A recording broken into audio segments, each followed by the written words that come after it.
Hi, Kristin Woodson here, Customer Success Manager with DataSet.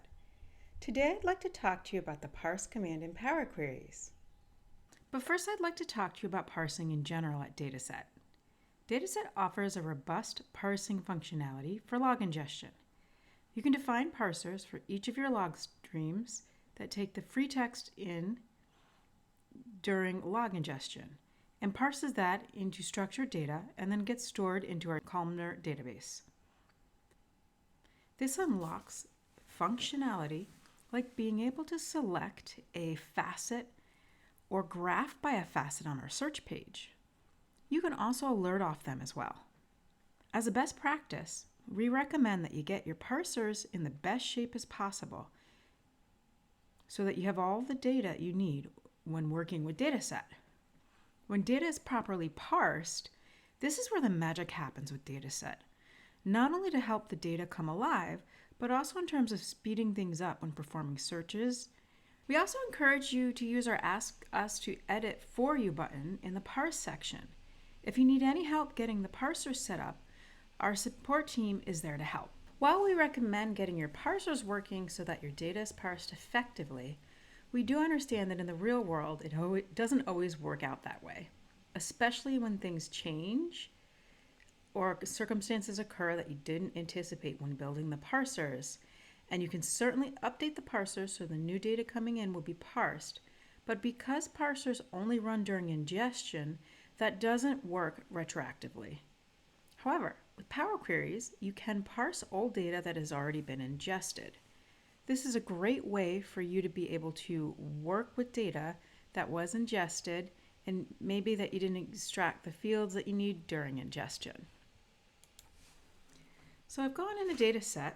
Now, let's take a look at an example of a log line that has some data in it that didn't get parsed.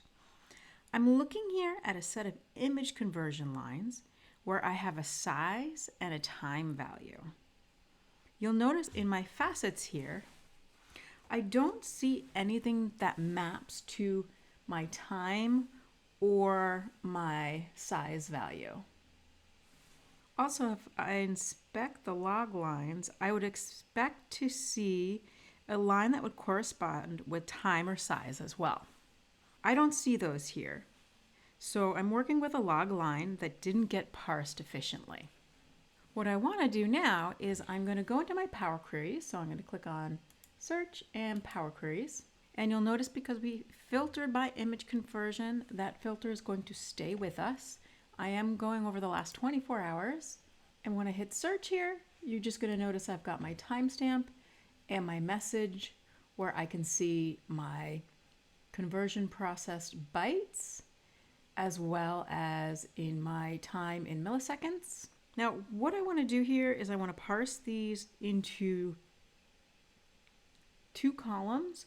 I want to parse out the bytes column and the time column. In order to do that, I'm actually going to copy this log line and I'm going to use the parse command. So I'm just going to type in parse. Now, when we're parsing data, we also want to enclose it in quotes. So I'm going to set up my quotes automatically. This way I don't forget. I'm going to paste in my log line here. And when we're parsing, what we're doing is we're basically matching the events in the log line from left to right. So I want my image conversion processed, and since I want to parse this into my bytes and then time, what we're going to do here is I'm going to add my delimiter.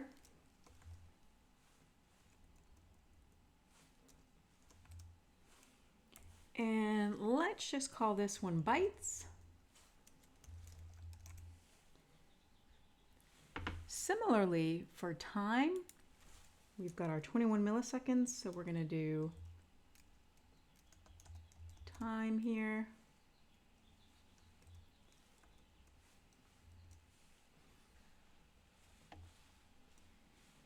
So when I run this query, you'll see I now get a representation where each one of these rows represents a single log line that represents the single image conversion but I've extracted the bytes value and the time value. Now that I have these values available, I can do math on them or other operations.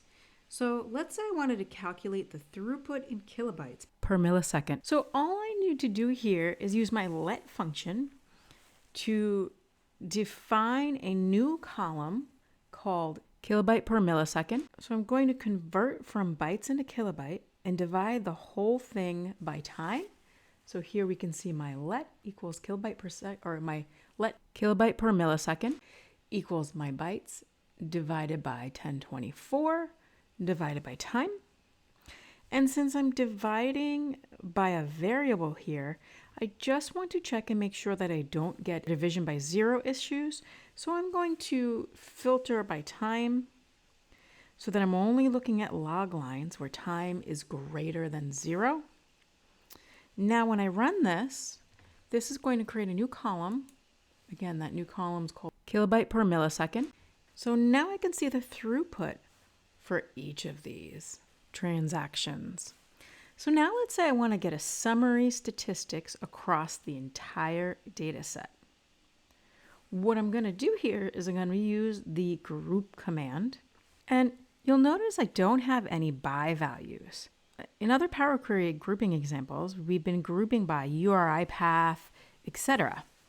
If I don't use any values here, I'm just going to get one summary for my entire data set, and I'm going to create a bunch of columns here. I'm going to do a count of all the conversions that are represented from this data set. So what I'm going to do here is I'm going to do a sum of the number of bytes divided by 1024. So that's the sum of kilobytes. I'm going to put that in a total KB field. So we're naming this total KB. I'm going to get the median of KB per millisecond so that I can get my median performance value, and we'll call that median perf. And I'm going to look at my lowest, my minimum kilobyte per millisecond. So we'll call this the slowest perf, which will represent the slowest performing transaction.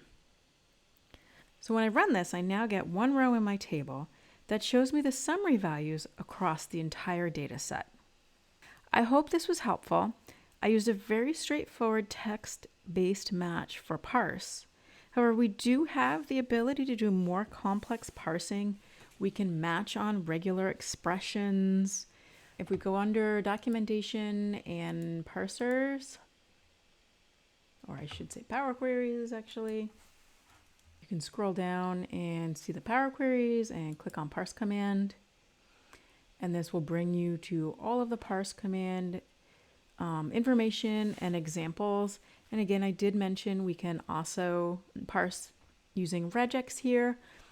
One other thing to keep in mind is, when you're doing the parse statement, if you are using regex or just in general, you are required to double escape around backslashes. So that is something to keep in mind. And I believe we're going to show that in one of the examples here where we can see there is some double escaping happening. So if you do get stuck, that's always something to just double check as well. Hopefully you found this video helpful. I'm sure you have some data in your logs that maybe aren't being parsed exactly the way you like. So I challenge you to take a look and use the function to parse that data, run some calculations, and then go back, of course, and update your parsers. Please don't hesitate to reach out to us with any questions at support@dataset.com.